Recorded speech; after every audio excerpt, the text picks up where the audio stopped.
Today we're gonna see how to apply knee tape. Firstly, sit on a chair with your knee bent over 900 degrees. Measure your and cut 2 strips and tape from the below kneecap to mid-thigh. Cut a third strip about 15 centimeters long.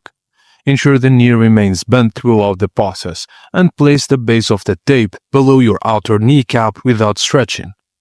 Apply the tape with a slight stretch, moving towards the outer thigh. Start on the inside of the kneecap, then apply the second strip towards the inner thigh, again with a slight stretch.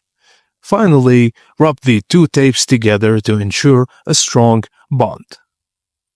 Additional tips: just use Kinesio tape for flexibility and athletic tape for extra support. Ensure the skin is clean and dry before applying the tape and avoid excessive stretching to prevent irritation.